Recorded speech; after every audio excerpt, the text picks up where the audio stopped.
Good day, beautiful friends. Welcome to Our Power is Within. I'm your host, Chasmeth, aka Just Chaz, and I am on a mission. I'm on a mission to inspire people to take their power back and to help them realize that each and every one of us has a healer within our own self. When we can create an environment that supports healing and get out of our own way, we are truly capable of healing in mind, body, and soul. For any of you new to the show, welcome and thanks for being here. And for those of you that have been following along, I thank you so much for your continued support. If you would like to help me spread this message and achieve my mission, then some simple ways to do this are leaving a review on Apple Podcast, a 5-star rating if and only if you feel I've earned it, and sharing an episode with a friend or even on your social media. You can tag me at Our Power is Within on Instagram. So how did your visualizations go last week? Did you guys find time to try it out? Or make time, I should say? Did you notice what the primary emotions were that you manifested during your visualizations? Did you play with fantasy or fairy tale or more realism? Was it challenging in any way? Did you feel like you weren't actually able to see what you tried visualizing? There are no right or wrongs to any of these answers. It's all just questions for your inquiry. If you did feel like you weren't actually able to see what you were trying to visualize, don't worry. You're not alone and you're not doing it wrong. Like I said, there's not a right or wrong way. It's ultimately about remembering that it's what you're feeling. It's the feelings that you are creating in the experience. As just a reference, most of the time, I actually do mine out loud and I actually just talk like I'm telling somebody a story and personally reliving the experience through storytelling. That's what really works for me. So that's what I do. It's all about finding what works for you. And with that said, today's challenge is going to be about values. And as you listen to this episode, you will understand why I chose this topic. Do you know what your top values are? Do you know what the values are that drive your choices, your decisions, and your behaviors? Or put another way, do you know what values your choices, decisions, and behaviors represent? I encourage you to sit with this topic this whole week. Spend a little time each day and really sit with this. Check in with yourself and ask yourself these questions. Take it a step deeper. Do the inquiry and notice day to day if your choices, decisions, and behaviors are truly aligned to these deep-seated values. And if they're not, no judgment, but what could shift? Let's try to do this truly. When I say no judgment, I mean, let's try to do it from a place of non-judgment. It's not a way to beat ourselves up or berate ourselves. It's just to notice and observe and inquire. Because you guys, curiosity is such a powerful tool. It provides us information and knowledge and then choice. Our guest today, Murray Hidary, is actually going to talk a lot about values and how to use values to help figure out how to align your career path to your deepest values. It's a brilliant chat. It's filled with so much value. No pun intended. Murray is an absolutely brilliant-minded and talented individual. He's a classical composer, a multidisciplinary artist, tech pioneer, as well as a meditation teacher and grief counselor. He's the creator and the founder of Mind Travel and Mind Travel Mastery. To me, Mind Travel is this beautiful collection of meditation-like experiences using music and often readings and voice. Mind Travel Mastery is a community that you can join and be a part of where you will have access to the whole Mind Travel library as well as 4 live events throughout each month, and every month has a different theme. All I can say is that it is truly amazing, and I am so grateful that I have found Murray's work. It has been transcending for me in so many ways, you guys. He's a gift, and I feel honored to have him on this podcast, and I am really excited for you guys to all hear this awesome conversation filled with so many treasures. And on a side note, check out the show notes because there's a discount code that Murray has graciously extended to anyone listening for significant savings on joining the Mastery community. And no worries, if you're not quite sure if you're ready to join the community, I really suggest at least starting with his monthly live piano session, which is actually going to be this Sunday, March 28th. You can sign up for just that to start, and I promise you it's worth it. And I really hope that I'll see some of you there.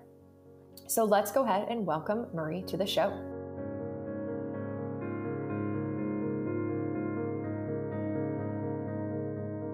All right, you guys, I have Murray Hidary on the line today, and him and I are going to have a discussion all about music and the role that music plays in healing. Hello, Murray. Hey, Jasmine, good to see you. Good to be here. Yeah, thank you so much once again for being here with me today. I'm super excited to just bring your music and the magic that you bring to the universe and share it with the listeners here, and hopefully give them another really beautiful and powerful tool to help with them through their healing and, as I prefer to call it, becoming journey. Yes, absolutely. Music is such a, we know it as a universal language, and it's such a powerful tool to access emotions and just what's going on with us. So it really can be applied in so many different modalities in so many different ways. Yeah, and that's exactly what I'm excited to get to hear from you today and how we go about approaching that. And I think to start out for the listeners so they can get a little bit of a feel for you is maybe you could give a little bit of your background story and kind of where you came from and how I know that music's always been a part of your life, but I know I've kind of heard you share a little bit of your story and how you use music for your own healing. So maybe you could share a little background on that. Yeah, absolutely. I mean, music started, for me, it started very young. I was 5 or 6 years old. And I think I recently actually found some pictures in my parents' house, in an album of me actually playing my first keyboard and piano at 5 or 6 years old in my pajamas with little feet on them. That's what they used to have back then. So there's evidence of that. But from a really early age, I can remember throughout elementary school and early high school, I was a pretty shy kid. So, expressing myself through language was more difficult than music. I found music to be a wonderful way to explore whatever I was dealing with. At the time, I would write kind of songs, simple songs with lyrics and stuff like that. But eventually, it became more and more sophisticated. And finally, when I was in my kind of later teens, I started to explore meditation. I started to explore Eastern philosophies. And those two worlds came together for me. So it was about kind of translating what I was learning in Eastern modalities, from Zen Buddhism to other traditions, with the classical training I had.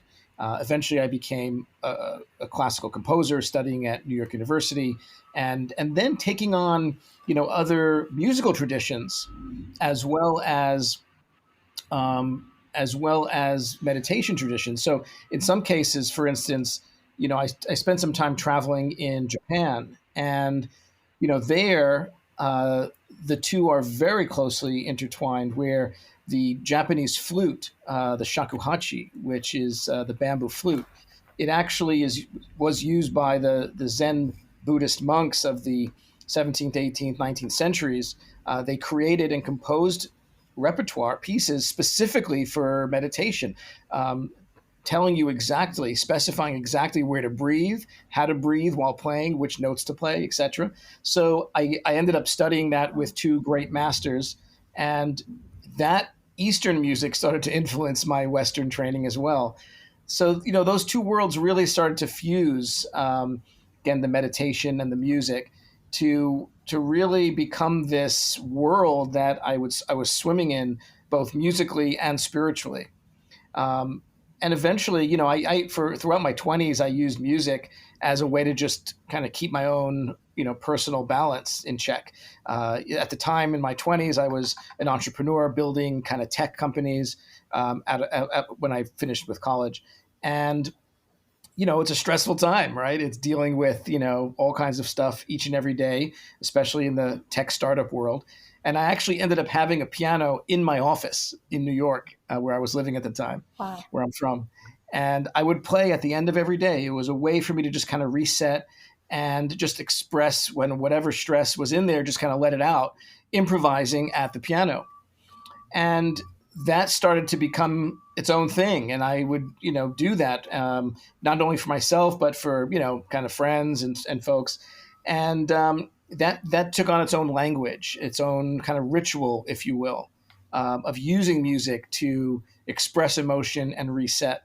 Music is the language of emotions.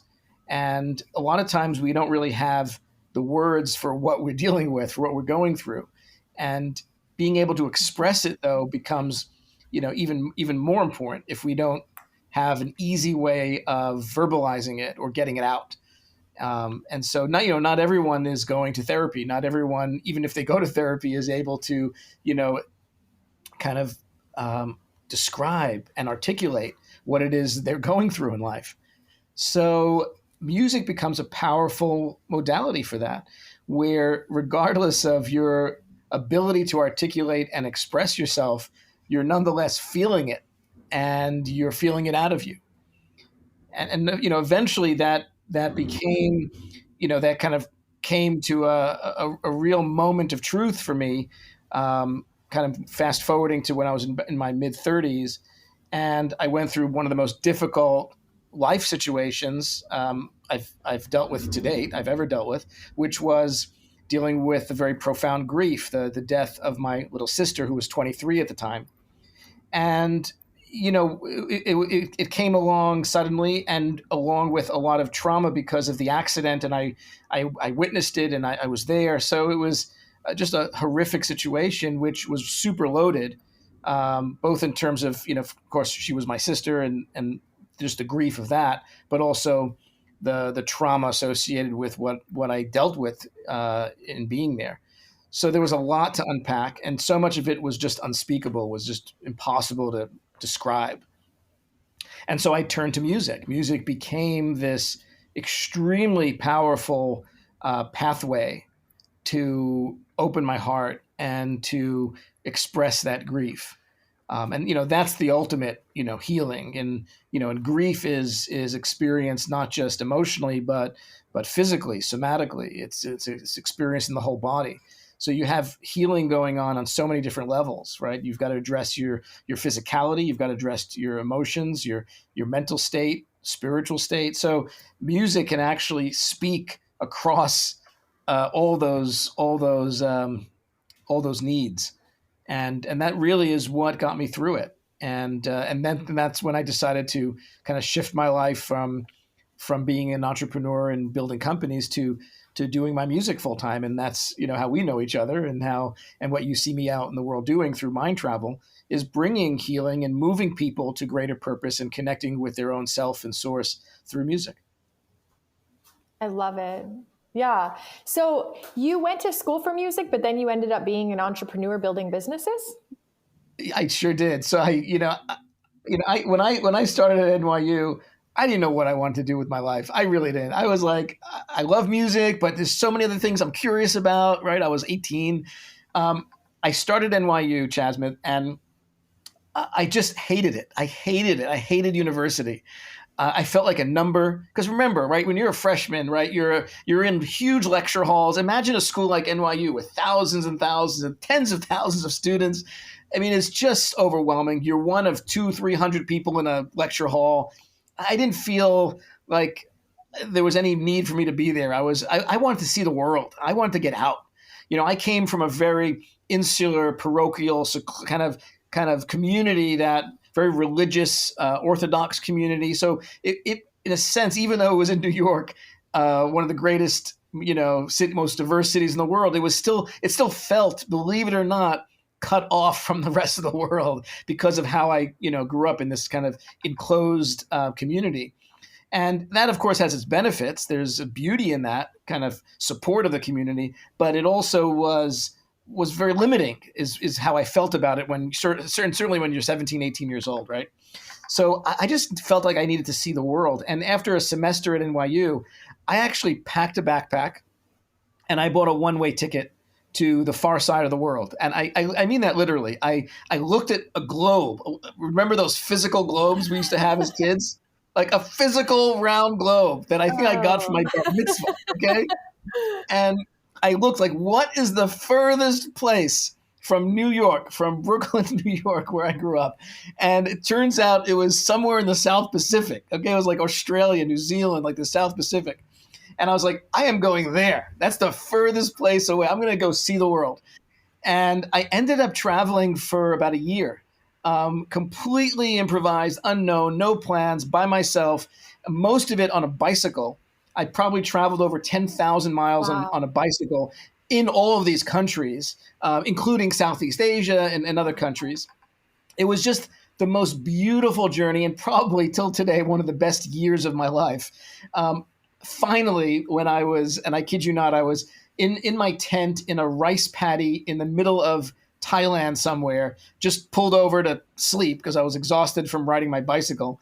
And I was like looking at the stars, and I was like, okay, I've done a lot this year. I think I need to go actually get a more formal education, and specifically in music, because I just love music. I was missing the music because I wasn't playing that much, although I had bought a flute kind of on the way, but wasn't the same. So I decided to go back to New York. I showed up at NYU. I asked them if they'll take me back. They were like, where have you been? I didn't even formally tell them I was leaving. Like I just, I was an 18-year-old who just bolted. Okay. I just left.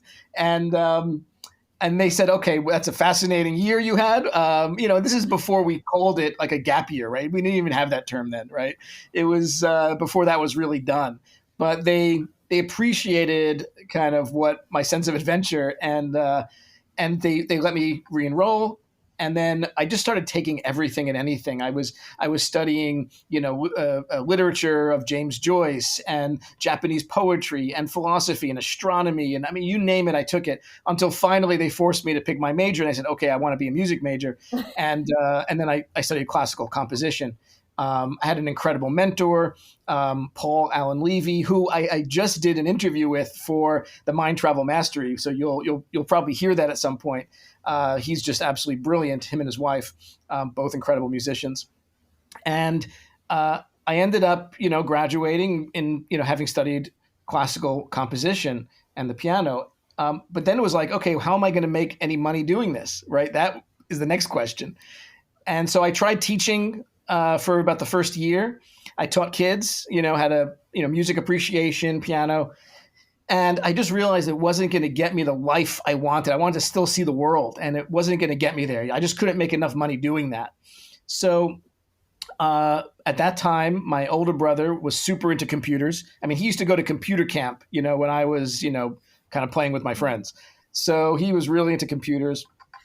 And he tells me one day, because I was expressing this dilemma I had to him, and he said, "Have you ever heard of the internet?" Okay, now this is in 1994. Okay, so that was actually a valid question. All right, believe it or not, most people, if you can even imagine this, most people had not even heard of the internet, let alone knew what it was, for sure not. So he described it to me, and we both looked at each other and said, "Wow, this is going to be something, right? Don't you think? I think this is going to be something. I think it's a thing." So we ended up. It was so exciting, and it was unknown possibility. It was limitless possibility. It wasn't clear that money could be made.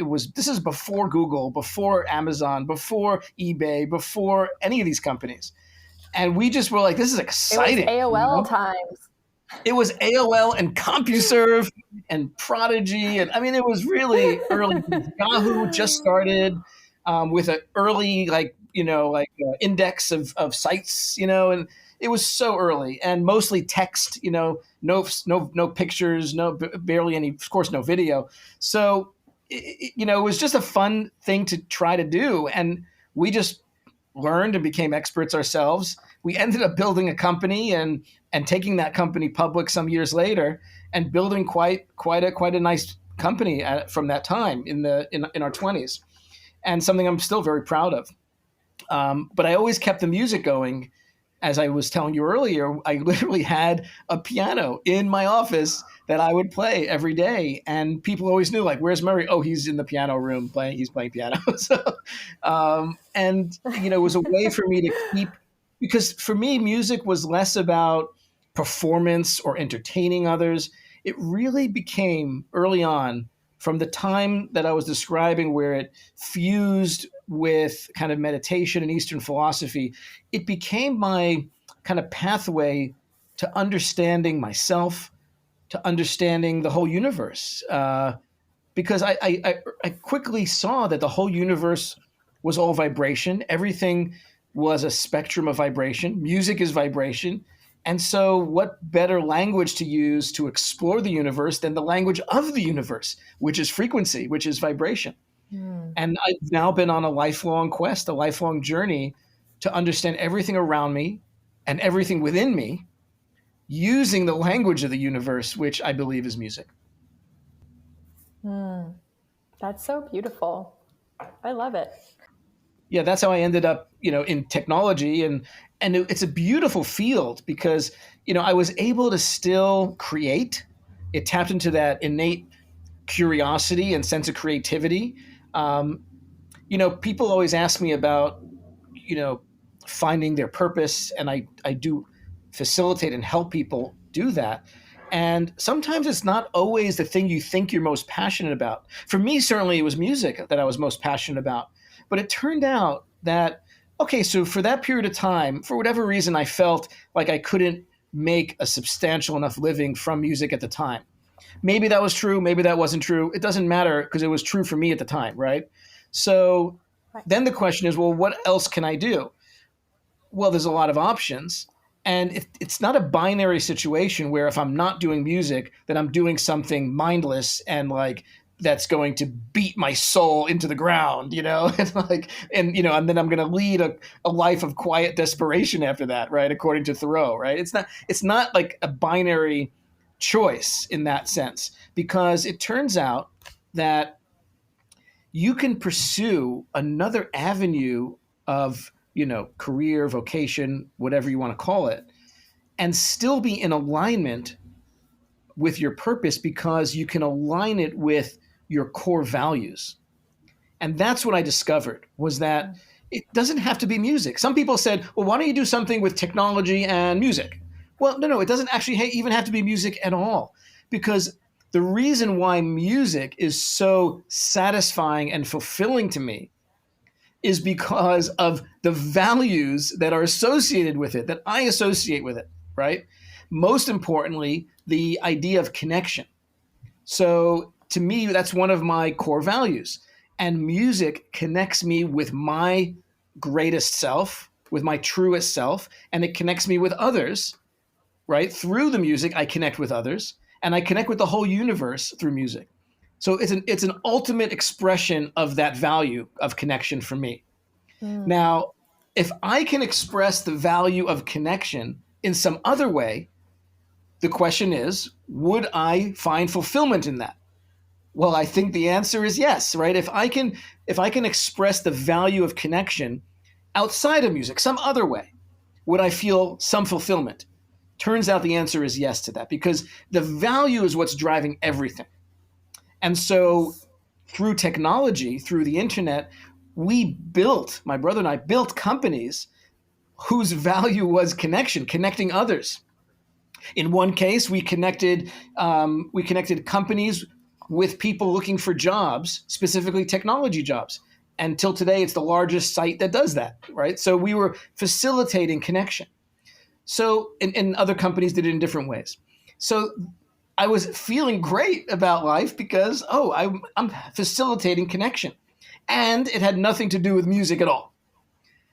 And so to me, that was a wonderful life lesson, right? That I was able to have a way to pay the bills and build a financial security, but not sacrifice kind of my spirit, right? It wasn't about like I got to go work in a coal mine. Okay, like it's not, it wasn't like I got to go, be something that was going to, be demoralizing, waking up every day and not feeling great about myself. So there are those choices out there. It's not that's not a binary choice, not an absolute choice, a zero sum choice. You really can find something that you will fulfill you, again, as long as you're tapped in to those deepest values. Now, some people might say, well, how do I know what my values are? Well, that's something that is very worthwhile figuring out. And the sooner you do, the better. And a lot of times, as it was for me, and I'm sure for you too, it's tied to things you felt were missing as a young child, right? That's typically it becomes a compensatory relationship with our values. Not always, but in many cases. For me, it was. Now, certain values I had and I experienced through modeling, right? My parents and others, and I assumed those values for myself as well, right? Such as like family. Like I grew up in a family that valued family, and it really was like at the forefront of everything. Togetherness, right? These are important values. But connection was a value that, even though I had all of that family structure and it was very grounding, I still felt a sense of disconnection, a feeling of out of placeness, if you will. And so having to feel connection and valuing connection became more and more important to me as I got older. And finally, as I mentioned, when I was 18, I went out in the world looking for connection, looking for ways to experience the world and meet people from different continents and cultures and backgrounds and religions and races and you name it. So that became important to me, and now decades later, it's expressed in the work I do. So it's a beautiful exploration to figure out like what's important to you, what do you value, and why do you value it. Yeah. And this is awesome. I had no idea we would be talking about values and, how that applied to jobs and careers, but it's such an important topic because I know myself included, and I know from talking to friends and family, how often we put this like pressure on ourselves because we think that to be fulfilled, like you said, we have to be doing this one thing that's our passion. But you're right. If you can go to that deeper layer of the value, it's like you don't have to be so limited in what you do. And I think that's a big common question too for a lot of people who are kind of artistic and really creative and have that creative drive by nature, because you're same thing as you were like, okay, well, I have this this music degree, but what am I going to do with it to make the money that I want to make for my lifestyle? And I think that's a common theme or question for so many people. And I love that too, because I know something I've been teaching myself, and how you said, I did all this other stuff and I built these businesses, but I still had my piano. I still came to my music. And yeah. I know that's something that I've been really trying to remember is, hey, I can do something. And that doesn't mean that like, I can't still incorporate these passions, that it doesn't in a different way, it doesn't have to be my primary source of income per se. That's right. And, and things can shift and change over time, and giving space for things to open up, in their own way, and creating a trajectory, different things in our life have different trajectories. And when I say trajectory, I mean, imagine being a juggler, right? A professional circus juggler, right? And you've got like different balls that you're juggling. And then you see them sometimes do cool tricks where like they throw one up and then they juggle others and they catch it, and different balls are in the air for different amounts of time with these fancy tricks. And each one essentially has its own trajectory, right? But it goes up, but then it comes down and you catch it again and then put it back in motion. And it's the same thing with, the pursuits of our lives. When I was playing, like, even though I started mind travel, I don't know, maybe it's 5 or 6 years ago publicly, it couldn't have started then unless I had literally 20 years of playing and working on that language, on the craft of it, on the experience of it prior to that, even though pretty much nobody in the world knew about it, right? It needed time to incubate and marinate and mature and evolve into what it then became. And then I said, when I actually decided to do it publicly, Jasmine, I said to myself, there's two rules that I want to have as I do this. The first rule, these are rules for myself. The first rule was keep the experience pure to what worked for me when I was alone in my room doing it, right? Meaning don't chase what I think or what others think would be commercially successful, because just do what's pure to the experience that I know worked for me at those most difficult times like I was describing. And the second was have fun with it, because inevitably the second you put anything out there publicly, whatever it is, suddenly it takes on a new energy. You start to see others doing similar things, and then you're like feel competitive, and then you feel pressured, and then there's always external forces operating on you the second you go into a public realm, by definition, right? So pressure can now start to come onto it. And I just did my best I promised myself, and I do my best to fulfill that promise of not feeling that pressure or succumbing to that pressure, and just have fun with what I'm doing. And you can feel pressure in a good way, right? Because actually some stress is actually positive, and creativity can come out of that if you channel it properly. And so, sometimes if you're not actually feeling enough stress, you're probably not challenging yourself enough or up to big enough things. So the stress associated with the pure challenge is one thing, and I think a healthy thing. The stress associated with the craziness in our head around stuff, that's a different kind of stress. That's unnecessary stress, Yes, absolutely. It's very true. And what I was going to tell you is I really like your rules. I really love both of them are so important and such good reminders, because especially your rule 1, to keep the experience pure, that again is just helping you stay aligned to those values, to that. And I really, and how you were saying that there's this incubation period and that mind travel couldn't have happened without the prior 20 years. I think that all goes back to like when we're aligned to our values, we're going to be with our truth. We're going to be led down the path that gets us that keeps us most connected to that truth. Right. Absolutely. Yeah. And it does recognizes that it does take time for our voice to evolve and for our work to mature. There's a famous story about Picasso you may have heard, right? Which is he was signing like autographs, but like sketches for people who were big fans of his, and people would line up, and he would take a little piece of paper and he'd draw a little illustration of some kind of little figure, sign it, and give it to them.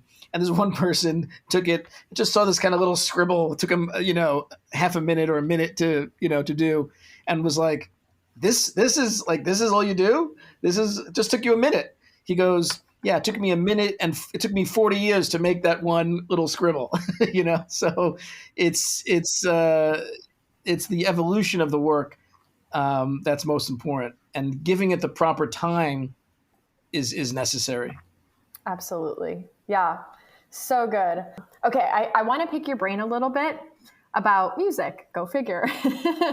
I want to learn and allow the listeners to kind of learn and understand a little bit about like the science of, you said music is the language of healing, and music is the language of the universe. So, or the language of emotion, and the language of the universe. So I was curious, like, what's your understanding of, and if you would be able to explain kind of from a more scientific standpoint and biological standpoint, how music is actually affecting the brain and the nervous system and our ability to heal. Sure. Okay. So there's a lot there. So the most important thing to understand first is the phenomenon of music. So let's talk about that first as a baseline. So what is music? Well, it turns out that music is strictly a psychological phenomenon, meaning music, as we understand, as we experience it, as we quote unquote hear it, does actually not exist out in the world. It only exists in our mind, in our brain, as a psychological phenomenon. What I mean by that is an instrument or any sound is created and it generates vibrations, which are the compression and then rarefication, so expansion and collapsing of contraction of air molecules. Okay. And they basically compress and then decompress, and they move through the air, or through solids, or through water or liquid. I mean, it could be any medium. But sound or music requires a medium. So that's why you can't have, for instance, sound in space, right, in a vacuum. Now, you can have other kinds of frequencies like electromagnetic waves. So that's why light can travel in a vacuum. That's different. But light doesn't make a sound. So we're talking about here music and sound waves. So it's simply just the transfer of energy from whatever produced that sound. Could be a piano, could be a violin, it could be a drum, right? And that energy gets transferred through the air and is moving molecules, which eventually hits our ear, and it moves those fine hairs in the inside of our ear. And we have thousands of these little tiny hairs, and they're each different sizes to pick up different frequencies of energy. Okay? And then these little hairs trigger and turn into an electrical impulse that goes to our brain. And then inside our brain, it interprets that as what we hear as music. But again, that sound is not out in the world, okay? So truly, if nobody was in a room and there was a speaker playing music, all that would be happening would be that the molecules of air in that room would be bouncing all over the place, right? Based on what the speaker was doing, because all the speaker is doing is just moving, right? It's just pulsating, moving air molecules. So there's actually no sound in the room unless you're there. Okay, all there is lots of movement. It's a key thing to understand, because then you start to see music and you start to comprehend music as energy. That's really all it is. It's the movement and transference of energy in a particular pattern.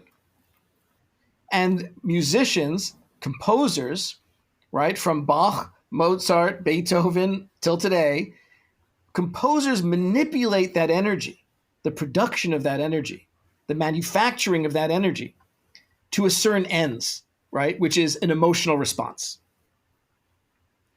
Now, where do we process sound and music?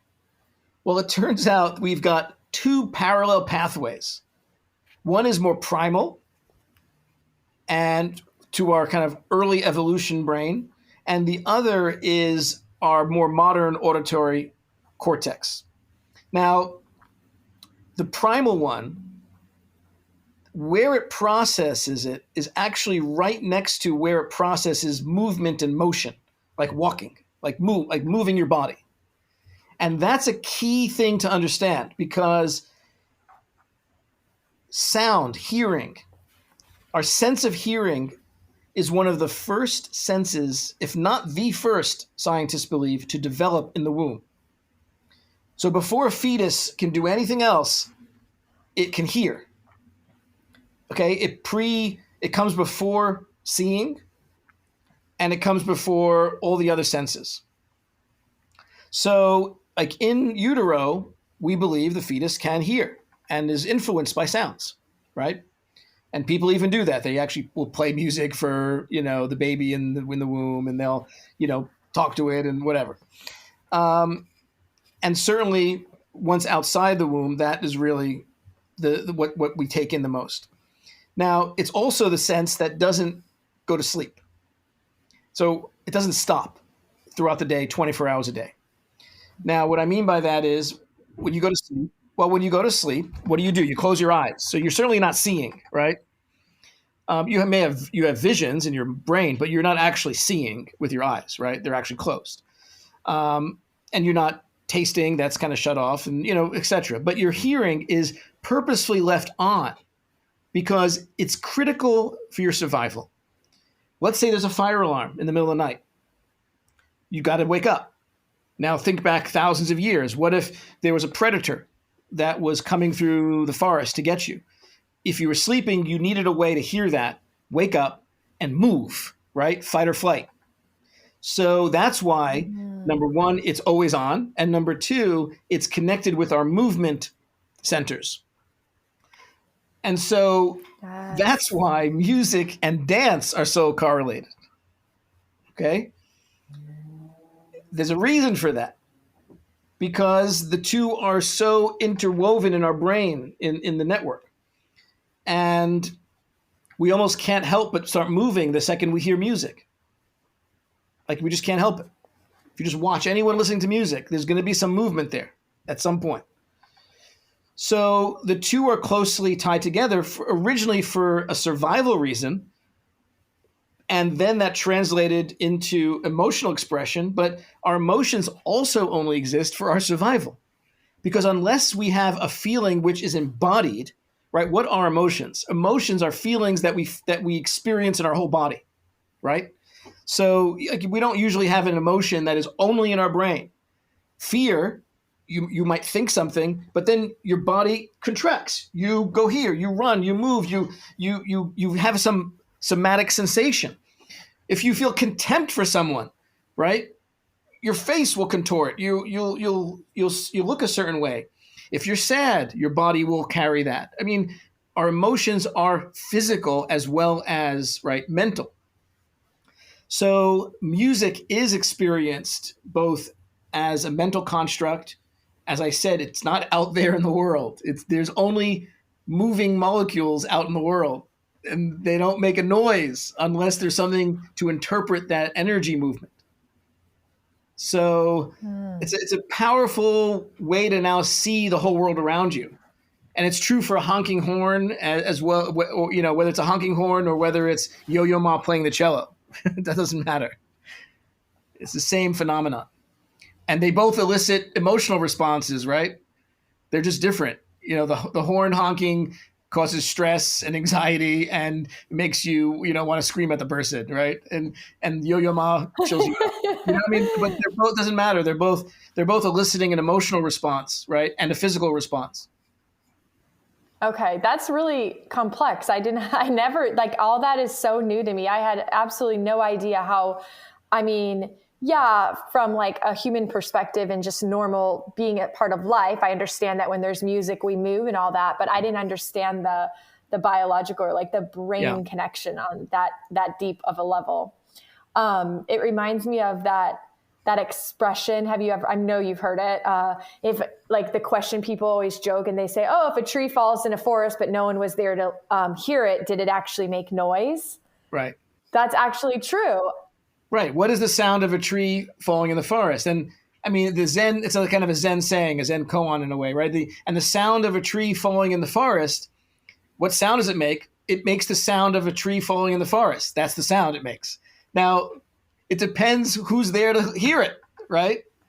Now, if there is a cricket there, a mouse, a rabbit, a deer will hear it in the way a cricket hears things, which is going to be totally different than the way you hear it. It just is different in the same way that sight, right? The way some animals see, they see things totally different than the way we see things. Our senses interpret the world through different means because we are sensitive to different frequencies. That's why dogs can hear sounds that are too high for our human ear range, right? And why elephants can hear things below our range. So every species and every even us within the species, right? There's differences, right? I'm going to experience it differently than you. There's people who are colorblind.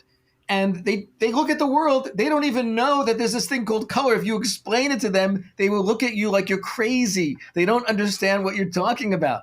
They see gradations of gray. Fantastic. They think that's color. They don't know what you're talking about. Green, I don't even know what that means. I have no comprehension of green. Right? If I was colorblind, I'm saying. And it's the same thing with other senses as well. Right, hearing. Right, there's certain species like dolphin that have sonar. Sharks have electromagnetism; they can sense electricity. There's incredible capabilities out there. Infrared. Some species can see infrared. It's unbelievable. That's again below, like slower than red in terms of the spectrum. Incredible. So the perception, is truly different depending on who's doing the perceiving, and it's also true for music and sound of all kinds. Yeah, that makes sense though. And okay, so here's my next question. So when you're looking at the complexity of this, right? Because it seems complex. We're all experiencing these sound waves differently based on our senses, and like you said, we're sensitive to all this. So as a composer, when you're creating your music, how do you, like, what are the factors that you're considering when you're making music for different purposes? Like, for example, in your music library, you have music meditations for specifically meditating, versus for sleeping, and different levels for within the sleeping meditations. You have music for focus, and so many other things. So what factors are you considering to create the nuances and the differences amongst each of these, depending on what the end goal is? Okay, great. So, okay, let's start here. The intention, right? When I listen to music, and I think when most of us listen to music, now look, not all music is created equal. There's, I think of music kind of like food. There's certain foods you eat to give you nourishment, and then there's certain foods you eat like for dessert because they're naughty, and they're not giving you any nourishment, but they're delicious and they make you smile and they make you feel like a kid, and you're just like, I love it, and I'm going to do it every now and then because I love ice cream, whatever. So it's and that's fine. But if every meal was ice cream, you'd have a serious problem at some point, right? So music to me is the same way, right? I consume music for my emotional, mental, and spiritual nourishment. And sometimes I listen to things that are kind of like dessert, or ice cream, I don't know, maybe a Katy Perry tune or something, but I couldn't listen to that like every day, right? So the music that I create, I do my best to create music that has the intention and really satisfies something very nourishing, like nutrient wise for the brain in that sense. So when it comes to sleep, we know how important sleep is. We know that during sleep is when we have memory consolidation. We know that we're processing emotions experienced that day or in prior days during our sleep, particularly during our dream state, during REM sleep. So we know that with sufficient sleep, our focus and concentration will be increased. Insufficient sleep, our ability to concentrate will decrease. So these are things, that researchers and science has told us. Can music facilitate, right, a deeper sleep? Or for those who have a difficult time either falling asleep or staying asleep, can it help and facilitate that? And I believe the answer is yes, and I've shown it to be yes. So there's certain kinds of not just the music, but certain auditory technologies. These are musical technologies. In particular, I use something called binaural beats. And what binaural beats are, imagine sending two different musical pitches, right, or tones to each ear, right? So to your right ear and your left ear, but they're slightly different than one another, okay? Well, it turns out when the brain hears it, it's trying to normalize it. The brain's always trying to make sense of the world coming in through its senses, right? When we even know that when we see through our eyes, right, we're actually seeing it upside down, but then the brain turns it right side up again, right? So it's just making sense of the world. Oh, I didn't know that. Yeah. The way our retinas work and through the refraction, it actually is displayed upside down on the back of our eyeball. And then the brain's like, well, that doesn't make sense. It's got to be the other way around. So it turns it back upside down so, to make it right side up. So these are things that the brain does. We actually know that we have, for instance, a blind spot in each eye, right? And you can actually do this test. You can actually find exactly where, and everyone has it, where your blind spot is. There's a point at which if you move your finger, it'll disappear. Now, when you look around, you don't see a blind spot when you're moving around your eyes when you're looking around the room. That's because the brain compensates, it covers it up. It figures out what it should be there, and it fills in the blank. But there's actually a hole in your perception. So again, the brain is trying to make sense of everything, right? In that way, it's an incredible computer in that sense, a really incredible tool. But again, so now back to binaural beats. So it's hearing these two signals. They're both different. So like the brain's like, what do I do with this? This is weird. Instead of hearing this dissonance, it actually normalizes it, and you hear the average of the two. So you're not even hearing what's being sent. You're hearing something totally manufactured by the brain, okay, which is wild that it's even going to do that. And then it goes one step further. And just like when you drop two pebbles in a lake and you see the ripples, and then when the ripples meet, they create interference patterns, right? They'll either like cancel each other out, or some will get bigger, and so they kind of interact with each other. Well, it's the same thing with audio waves, right? They do the same thing in the air. Well, these two pitches create an interference pattern, and your brain hears that kind of like ripples, right? It hears it as a beating pulse.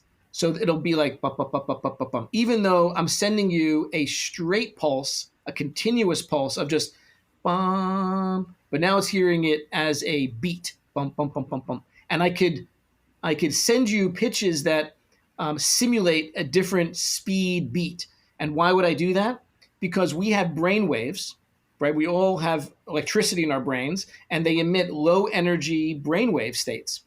And we change brain waves. The brain waves change throughout the day depending on what we're doing. So right now, you and I are active and we're engaged, in this conversation. And most likely we're in beta frequency, beta wave state frequency. Now, if we were to start to meditate together, we'd probably be able to slow that down to an alpha state, alpha brainwave state. And then if we were to go to sleep, we would slow it down even further to a theta state, and then a deep sleep would be a delta state. Again, literally the frequency of the waves, the speed of the brain waves would be settling and slowing down. That's why there's such rejuvenation. There's a calming, there's a restfulness, right, when we sleep and when we meditate. And if I send a binaural beat with the same frequency of beats, pulses, that I'm trying and I desire to have, because say I want to go to sleep, right? And I need a theta frequency. Well, let's just say theta frequency, as an example, would be about 6 beats per second. Well, if I send a binaural beat at 6 beats per second, then the brain's going to hear it and be like, oh, I'm going to try to match that. So the brain tries to match what it's hearing in sympathy. It's like sympathetic. And so if I want to meditate, I might set an alpha, right, at, say 10 or 8 beats per second. And then I'll have an easier time meditating because my brain is going to get there faster. And so that's what's embedded in the mind travel music, are these binaural beats for different purposes, right? Now, if I want to meditate, but I'm sending something that's too slow, that's going to put me to sleep, that might not be as helpful. So you got to know when to use binaural beats for what and how to use them properly for the best effect. So that's an example of how we can use music and musical technology together to enhance and create a state of consciousness that is desired. That makes sense. Okay, so I have an interesting question about all this. We'll just go ahead and take a vulnerable moment here to admit our weirdness, being my weirdness. Trying to look at the word. So there's a lot of music you can find. I think that some of your music has it where it says like specific. I might say this word wrong. Like, is it the hertz? Is it the hertz? Yeah, which is exactly the frequencies. That's how many times per second it's going up and down. Yeah, it's beating. Okay. So there's this like kind of general rule of thumb or knowingness of what hertz helps with, like what part of what brain state that will help us in what kind of, sleep versus meditation versus focus is what you're saying. Correct. So, right. So generally, most people are really drawn to binaural beats and feel the benefits of them. What is your thoughts if you have somebody who almost gets really agitated by binaural beats? In my past, I would like go on YouTube and pick out, the frequency of love binaural beats, or the frequency of healing binaural beats. Like there's all these different things you can find on YouTube. And sometimes I would play them and I found them to be very agitating, like not at all accomplishing what they're supposed to be. And can you speak to that at all? Like what maybe that is from? Absolutely. Yeah. Yeah. And I've had that experience myself. And look, first of all, I think it's a function of when you're out there searching on YouTube, not everything you find is going to be done properly. So that's part of the problem. Okay. So, when we create these binaural beats, in the studio, right, we create them with computers. They're pure sine waves. There's different ways to do it, like anything. And sometimes whoever makes them, they could be well intended, but they're not done that great. They're not done that well. Now, even if you'd make them well, the question is, well, how are they being presented to the listener? Now, what I do is I interweave them. I embed them into the music. A lot of times, just out there in the wild west of YouTube and the internet, you'll just hear them purely alone, right? You'll just hear like this binaural beat, like you just hear this pulsing. And that can certainly be unsettling. I can get that. What I do is I interweave them into gorgeous, beautiful, expansive music. And they're almost unnoticeable. You could hear them if you know to look for them, to listen for them, all right? But they don't have to be heard so obviously to have the effect. They could be hidden inside this gorgeous music. And that's why I do that way, because they still have the same impact, but now you're lost in this beautiful music and you're not, triggered by it. Okay, that makes so much sense. And do you pretty much incorporate them into like your whole library? Some things, like in many cases of, when there's a certain intent for it, like certainly with the sleep music and meditations, or with the music for meditation, right? Music for focus. So there are in those where I'm trying to, I think that brainwave state will help with that, right? Sleep, meditation, focus. But if it's just general, like piano for reflection and just thinking about life, then I don't put them in all of them at all. And I don't think it's necessary to do that. Yeah. So it's using it strategically, using it like a surgical tool when you need it.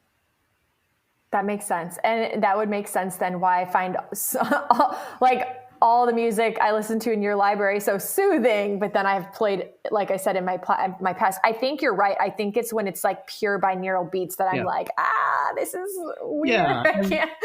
And there's no reason for that. It doesn't have, it just hits you over the head with it. And you're just like, oh my God. So, there's another kind of technique that I use sometimes called an isochronic beat. It's different than binaural beats. It's more of kind of an underlying kind of almost like a drum beat, like a pulse, and it's more obvious in the music, and even in my music, it becomes more obvious. So, some people are kind of bothered by it, so I have versions usually with and without it, but it becomes kind of like this hypnotic trance in a way, kind of like listening to Native American music. It's always, if you listen to most Native American music, ritual music, I mean, it's usually has some kind of boom, boom, boom, boom, boom, boom, boom, boom, pulse under it. And that was done intentionally by the shamans, by the people who created music in these tribes, to induce this trance state. And the brain kind of likes that. It just hooks onto that, and it gets lulled into this almost hypnotic state with that. So I do use that sometimes, and that becomes more obvious. Now, if somebody is trying to, doesn't like it, obviously, they may not work for them. But then there's usually versions without it. Gotcha. Okay, that makes so much sense. Okay, so we're talking a lot about like the music side of things, but you also, something that I think makes your offerings in your library and your events that you've been hosting, all the way back to even the free meditations you used to do on Wednesday nights and Instagram. What makes yours so unique are you are combining music with also voice and not singing. You're doing like readings of some sort or sharing stories or speaking. And so I was curious, like, where that comes from. Are you reading poetry? Are you reading excerpts from books? Or is it your own words, like your own thoughts that you're conveying in these meditations? That first started some years ago when I would, do these longer music experiences, these longer mind travel journeys. Could be, upwards of an hour plus. And I found that kind of at the end of them, there's kind of this space where I wanted to express some kind of sentiment, more specific sentiment, in addition to the music. And I started to introduce poetry in those sessions. And it was also kind of a way to bring people back. We kind of, when we're listening in mind travel to the piano, we're all in our own worlds. It's beautiful. We're lost. We're kind of reflecting, and it's a wonderful, space of consciousness. But towards the end, especially in a live, concert, whether it's in Central Park or at the beach, I then want to bring people back and kind of bring people back to their surroundings. So I found that by gently coming on the microphone while playing and reciting a poetry would gently bring people back to the present moment, to like come back to where they are, so that we can kind of, end the experience together. So that's why I first did it. And then it became kind of more and more expanded. And then I started to incorporate kind of full on, meditations with music. So, they're just different experiences now. Sometimes I like doing something fully guided, and I usually improvise that as I do, on a certain theme or intention. Other times I'll choose readings. Some of it's poetry. Some of it might be excerpts that I find moving and poignant to that theme, and I'll introduce those. So I kind of, mix and match it. And ultimately, though, it's about storytelling and taking people through a narrative, taking people through a journey from beginning to end to kind of elevate that state, to go deeper into an understanding of, whether it's to understand what it means to go through anger and how can we transform anger, right? As an example, I've done that one, many times, to really sit in that space, think about how we are in response to anger and how we can transform that. What would be our ideal state, our ideal reaction, right? And how can we interrupt a pattern we don't like? And I do that in many different, formats. And so, the walking meditations, as an example, I love that format of mind travel because we now bring movement, music, guided voice, as well as nature all together. Pre-COVID, we were doing it out, in all across the country, and we would have hundreds of people walking together, all with the headphones listening at the same time as I did it live. Now we do it virtually, and we'll do it in person again when it's safe to do that. So these are experiences that I felt like there's a real purpose for the voice, and the purpose for the voice is to kind of induce this specific narrative around a certain theme or intention. So, in the library, in the Mastery Library, for instance, there's these specific, mind travel moments or these specific meditation techniques that I've, developed and created. And they're very powerful. In one case, I focus on sound, and, just like at the beginning of every meditation class or yoga class, usually there's like a little bell that they ring, right? And it's a time-honored tradition going back probably thousands of years, right? To every meditation, teacher and class from India to here. And, then you think about the church bell, right? Is an extension of that, right? When the church bell rings, it was really it wasn't just a sign to everyone, like, oh, come and pray. It's really more, here's the sound, and the sound brings you into the present moment, right? It kind of arrests you into the present moment, just like the little bell or the big church bell, right? It doesn't matter the size. That sound kind of just snaps you right back into the present moment. And I think of the first piano note that I play at every concert. That first note, if you listen to different recordings, I usually start with one note alone. And that note has a real intention to it. That note is about clearing space and anchoring myself and everyone listening into the present moment so that we can put the day behind us, come together now, and go for the journey. And so I have meditations about that guide us through that process. And that's really powerful, because if you can go through that and hear that and understand that framing, well, now you can listen in the future and have a totally different and a deeper understanding, right, of everything. And you can use any sound to arrest you into the present moment. It doesn't have to be a bell, a church bell, or a piano note. There's a famous Zen saying, I forget the exact wordings of it, but it's something like, this monk was looking to, he's looking for enlightenment his whole life, and he just couldn't, he just couldn't get there, and he was meditating for hours on day, and then he went to his teacher and he said, Master, I can't get there. I'm meditating for hours and hours, for weeks and months and years. And then the master said, just listen to a dog bark.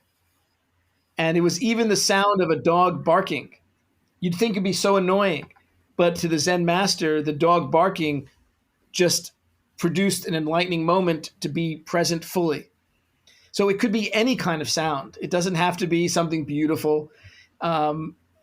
Enlightenment and consciousness is not ultimately, actually, it doesn't even matter what is quote unquote beautiful. That's all subjective. It's what you choose to be moved by, and to be arrested by, and to be opened, to be cracked open by.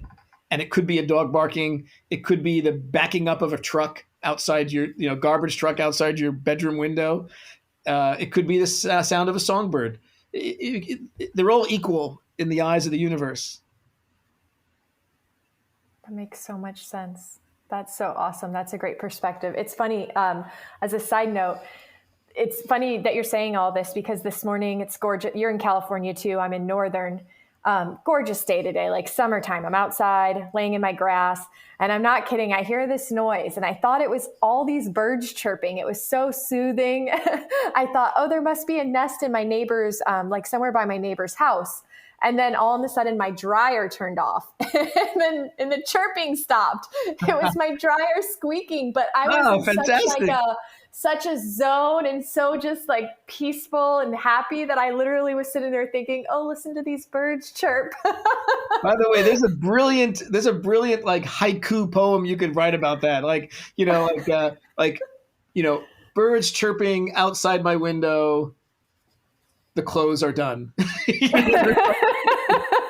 I don't know if that's the right syllables, but something like that is like that's exactly the point of the Zen master. Like, you've actually, right, that you replicated that experience, right? It doesn't matter to the universe. The sound of a squeaking dryer, as mundane and banal as annoying, by the way, as that probably would have been if you thought it was that, if you knew it was that, right? You might. I don't think our tendency would be like, God, that dryer is so beautiful. No, you'd be like, oh, it keeps me up. It's so annoying.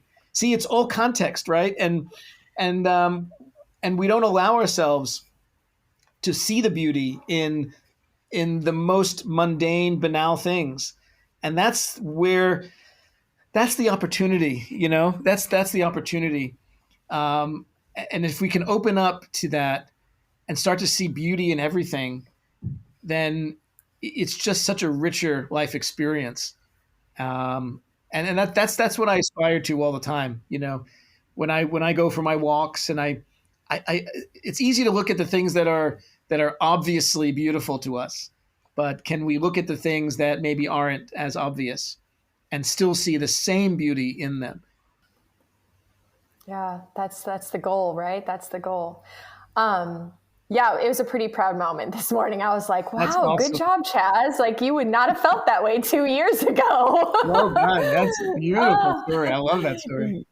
Yeah, super pertinent for today. So perfect timing. But I do want to I want to say one thing regarding this, kind of the question I had asked and where we ended up going with it. I want to go back and I want to acknowledge you and I just want to say that whether you're reading poetry or excerpts or your own words, you're not only so gifted with the musical aspect, but I do believe that you're incredibly gifted at the reading part.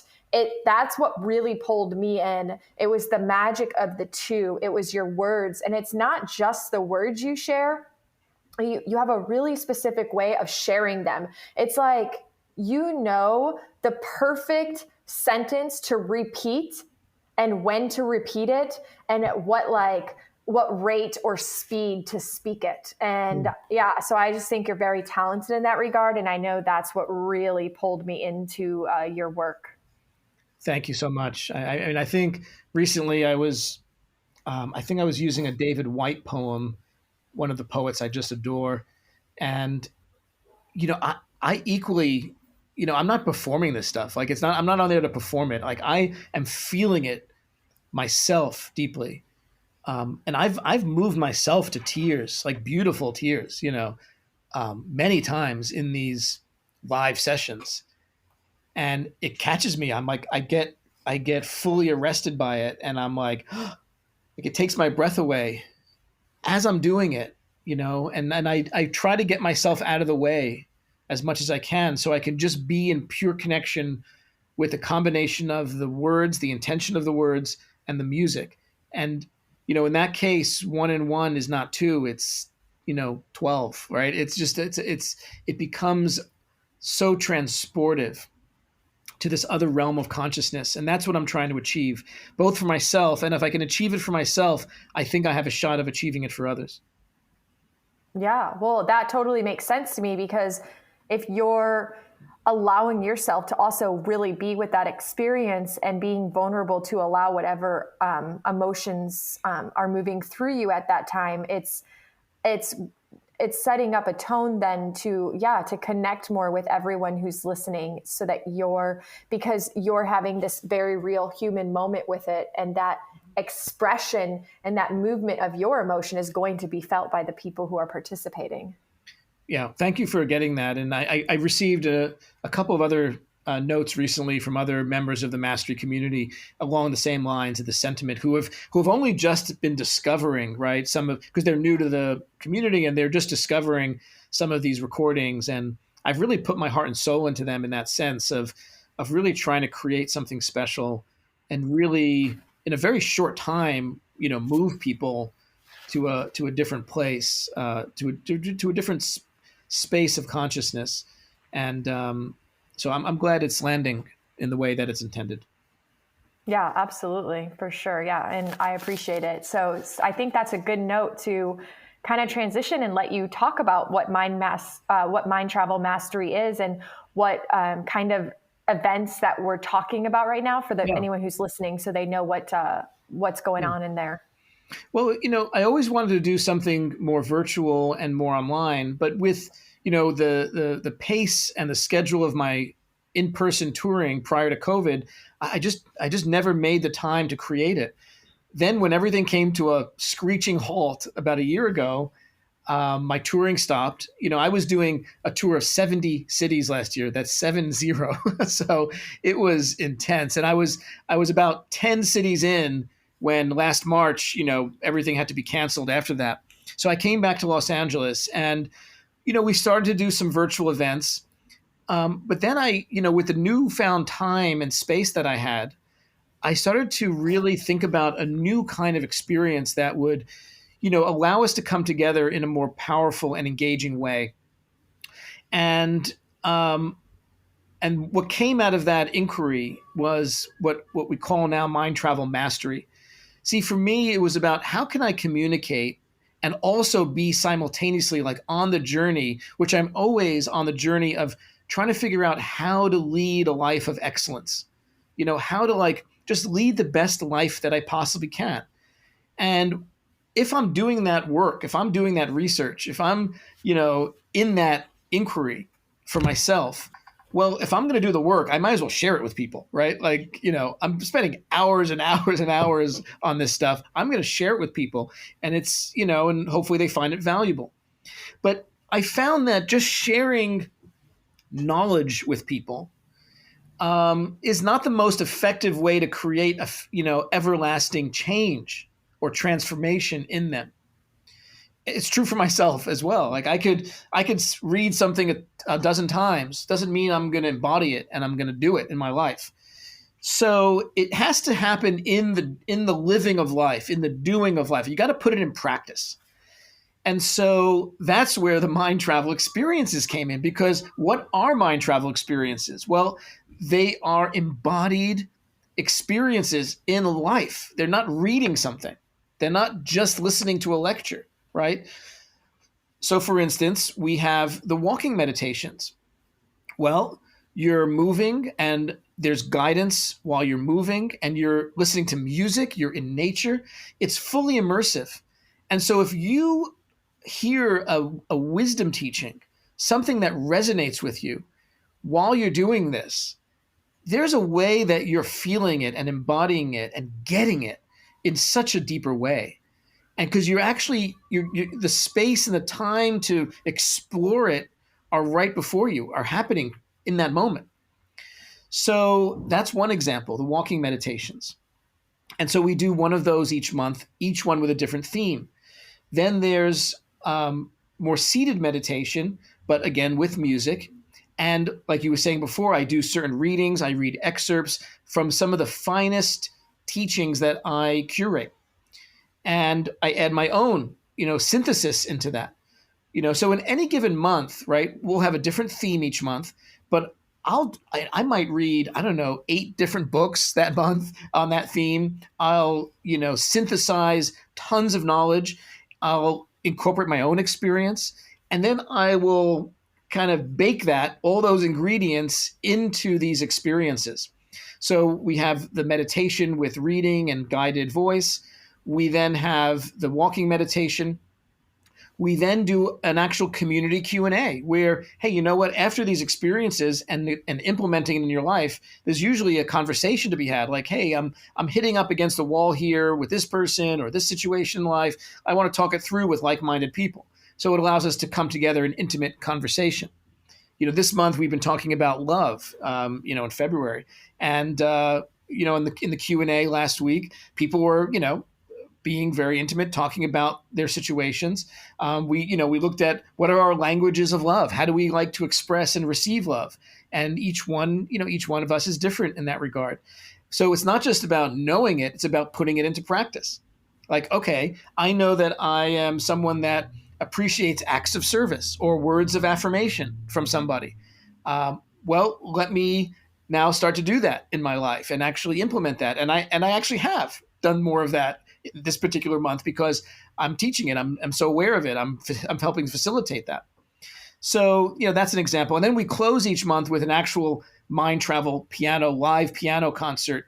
And I'm doing them virtually now, but of course they'll be virtual and in person when we're safe to do it. So, there's these 4 beautiful live experiences each month. And then this whole library of all these recordings that are available kind of on demand for everyone to use for whatever they need, whether it's sleep, whether it's focusing at work. I've got so many people who will write in and say, I listen to your focus tracks while, reading and writing. It's lawyers while they're writing their contracts. It's students while studying. And it just helps them stay in the game. It helps them stay. It's like railroad tracks. It helps them stay in it and not get distracted. Our whole life, our whole economy is built on the distraction economy, right? We're digitally distracted all the time. We have, interests competing for our attention, pulling us in different directions, right? Social media and texting and phone calls and TV and a million things. And we need to get better at giving our attention, because ultimately, Chasmith, giving our attention is the most precious gift we have. Right? Think about, what is the one thing you would want from those close to you in your life? What do you really want from them? Well, you don't want money from them. You want their attention. That's what you want, right? And you want to give them your attention if you love them, if you care about them.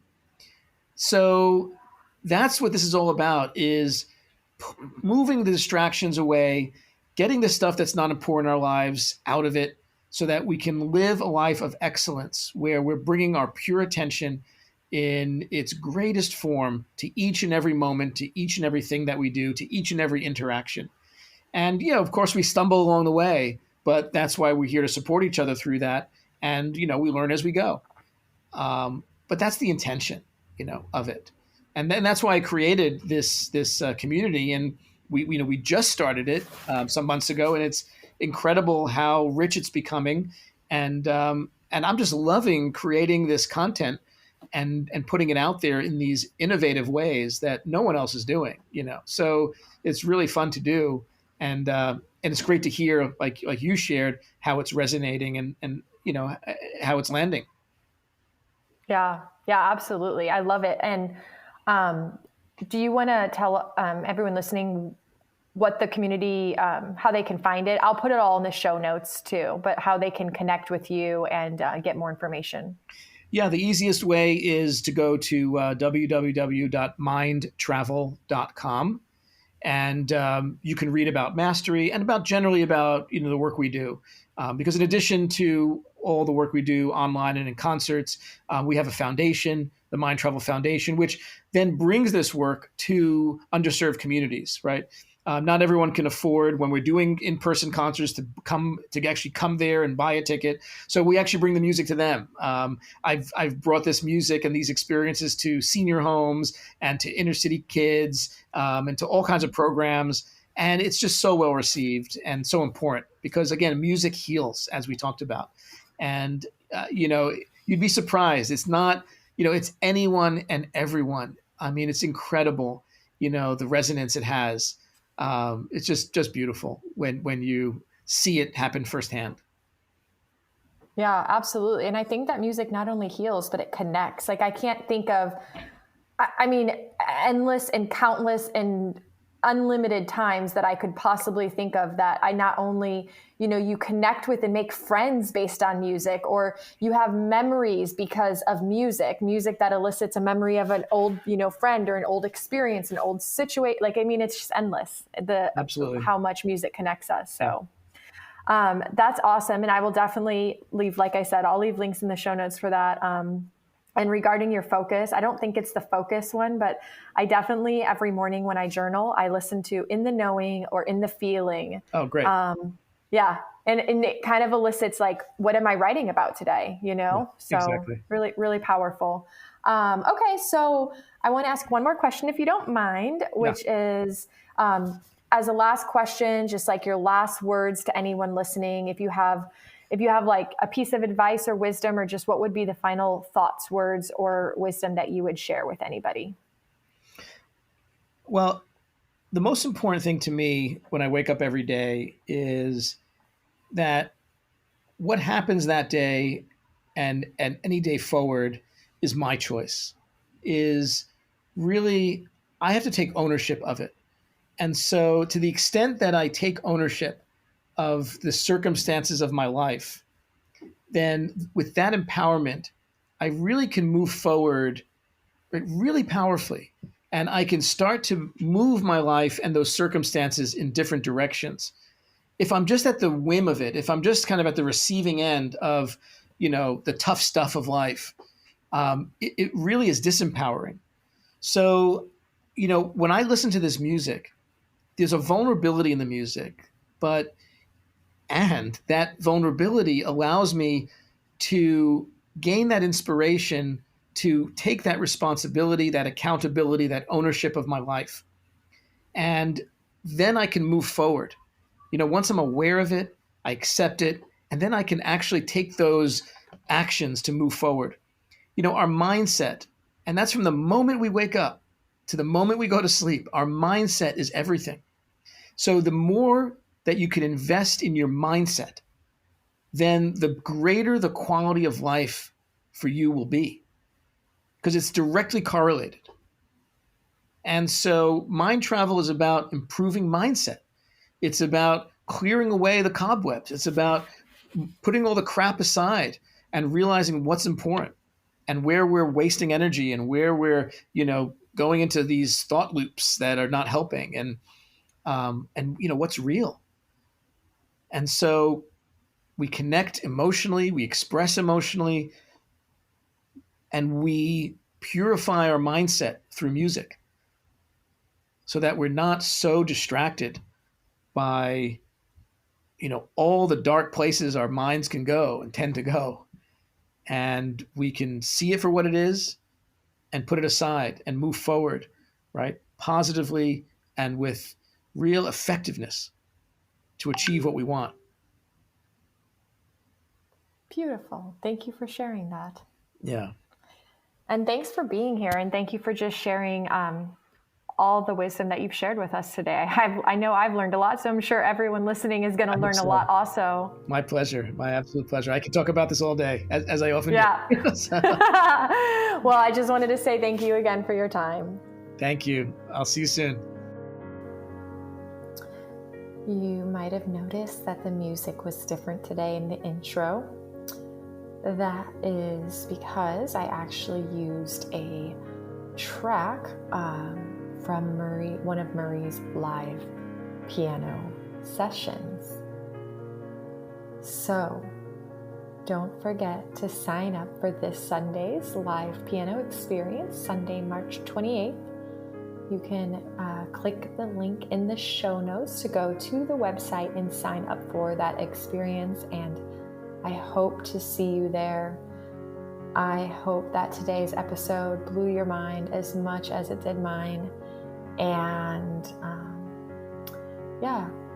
I am really excited to share this one with you guys. And don't forget to sit with your values this week. And until next time, as always, make this week great.